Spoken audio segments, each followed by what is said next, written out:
Et si on parlait de Lorenzo et les fêtes de fin d'année en Angleterre? Un troisième tome disponible depuis le 13 novembre 2025.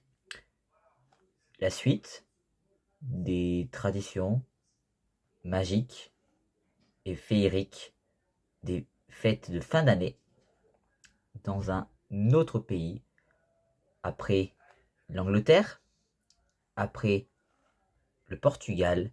Cette fois-ci, nous voyageons ensemble à travers Madrid, dans la capitale espagnole.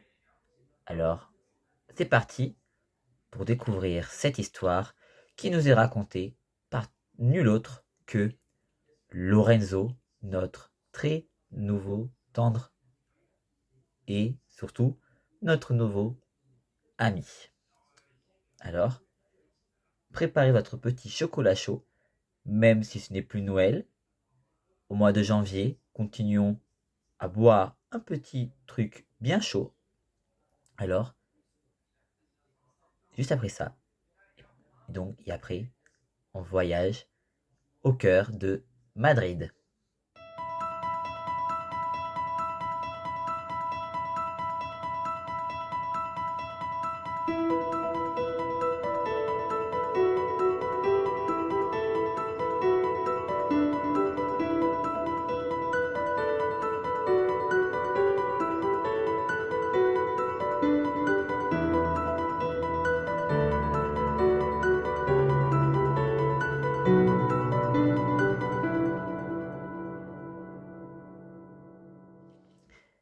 Bon dia mes lecteurs, lectrices, mes suiveurs, mes suiveuses, ce que vous voulez.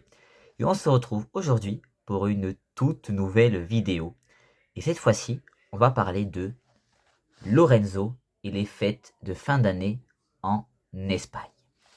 Donc, comme je vous l'ai dit juste avant, après Matthew en Angleterre, après Catarina Inês au Portugal, cette fois-ci, on voyage avec Lorenzo en Espagne. Et donc, la capitale espagnole est rien d'autre que Madrid. Endroit très magnifique, très visité toute l'année, et surtout avec deux grands clubs que vous connaissez tous, l'Atlético de Madrid ou bien le Real Madrid. Donc, deux clubs sympathiques, incroyables, des habitants tout aussi joyeux, et surtout des monuments fantastiques. Mais on va pas parler de, bien sûr, de la vie espagnole, de cette culture madrilène, mais on va parler surtout de mon nouveau livre pour enfants, enfin surtout pour adolescents, sur les Noël et fêtes de fin d'année. Alors, d'abord, le résumé, vous connaissez tous, c'est comme les précédents, jusqu'on change le nom ainsi que la capitale. Donc, c'est bien sûr, salut, moi c'est Lorenzo. Viens découvrir avec moi les fêtes de fin d'année à Madrid. Tu verras, l'esprit de Noël sera là. Alors, prépare ton chocolat chaud et en route pour Noël. Donc, voilà, rien d'autre de spécial. Donc il est au prix donc comme les autres normalement qui c'était à 12, mais exceptionnellement celui-ci, on a fait une petite erreur. Des petits trucs sont mis en couleur qu'on ne souhaitait pas, donc on n'a pas pu modifier.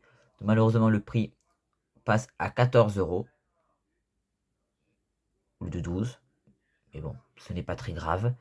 Et donc disponible sur le site de Gen Inc. Édition, ainsi que mon site internet et Amazon.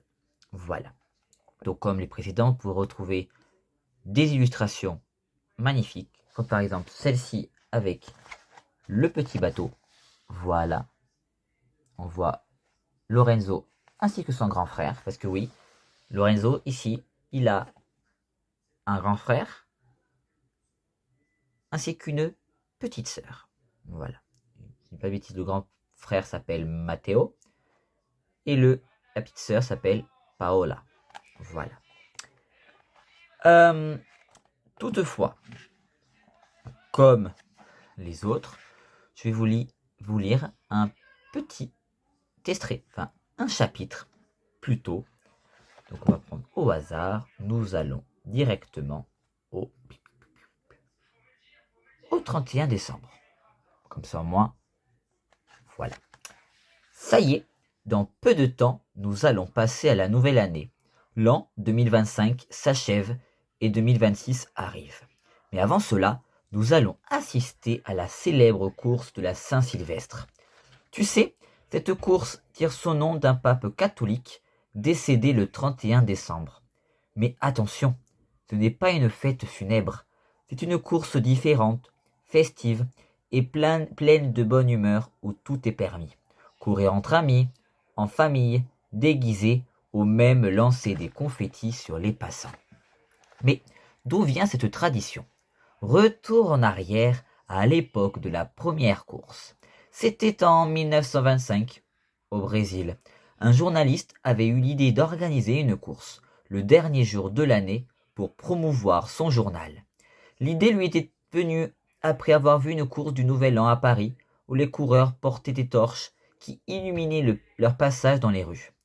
La première course de la Saint-Sylvestre, à São Paulo, faisait 6,2 km, une distance qui a progressivement augmenté jusqu'à 15 km. Aujourd'hui, la course de São Paulo est la plus célèbre au monde, avec environ 35 000 coureurs chaque année. C'est impressionnant? Non.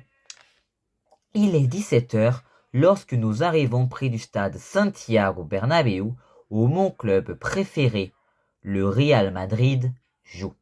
Ici, la course commence également. Elle a lieu chaque année depuis 1964.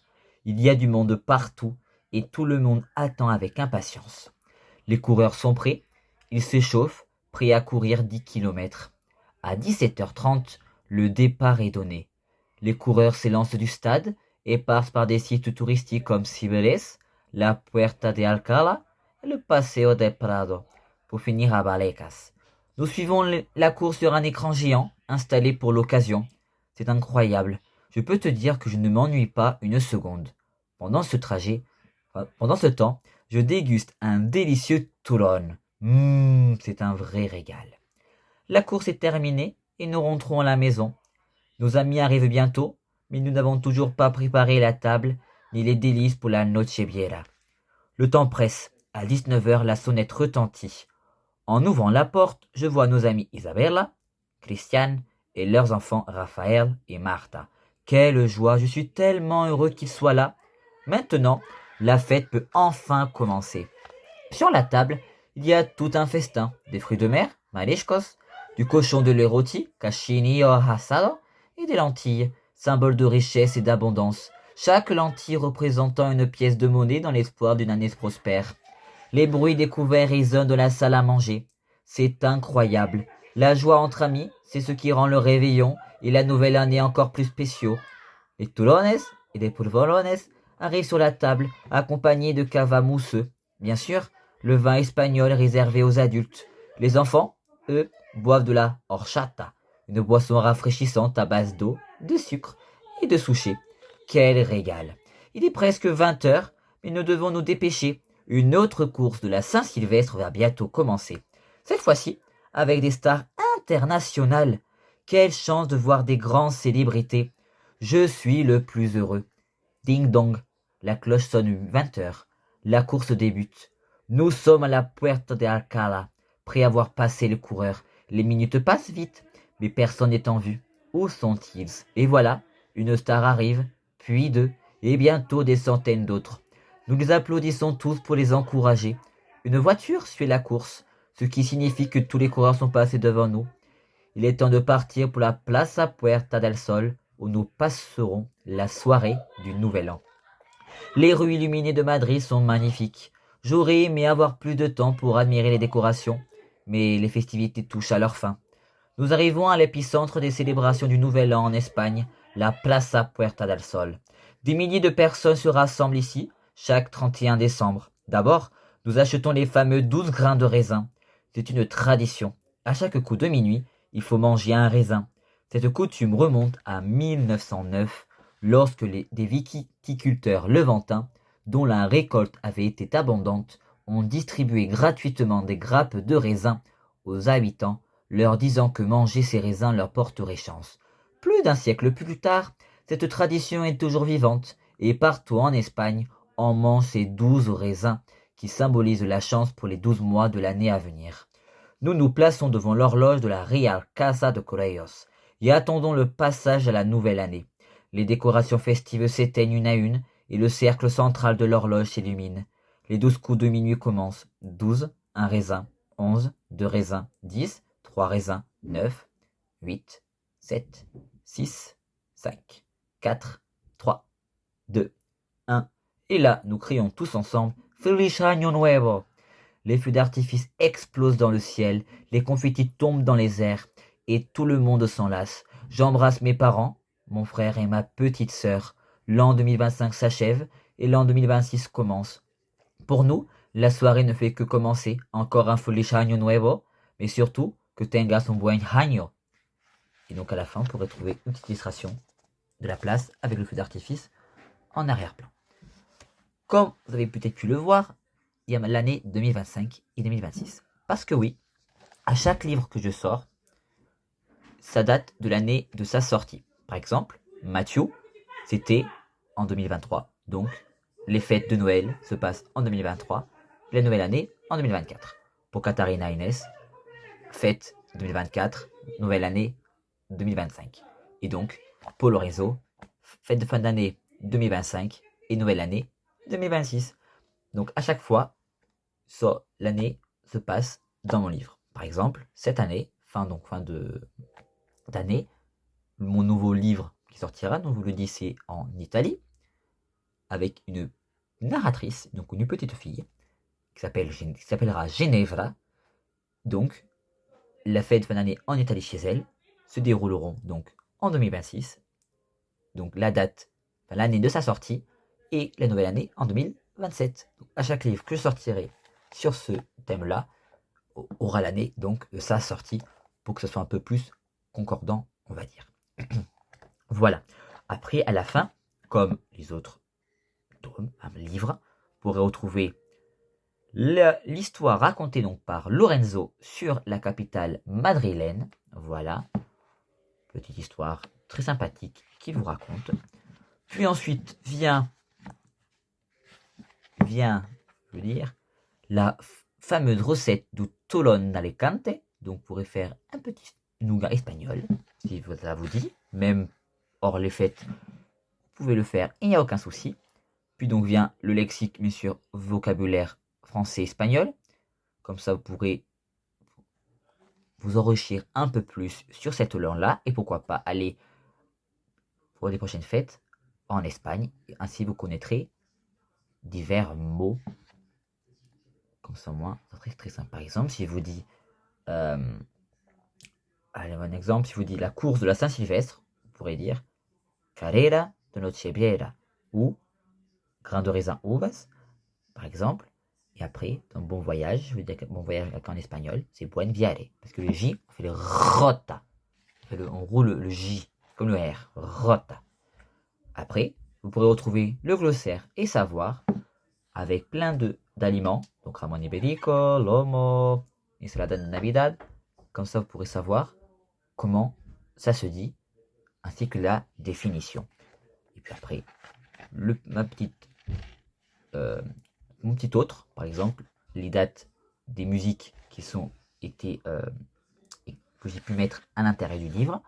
Et puis après vient ma petite description de l'auteur pour me connaître un peu plus.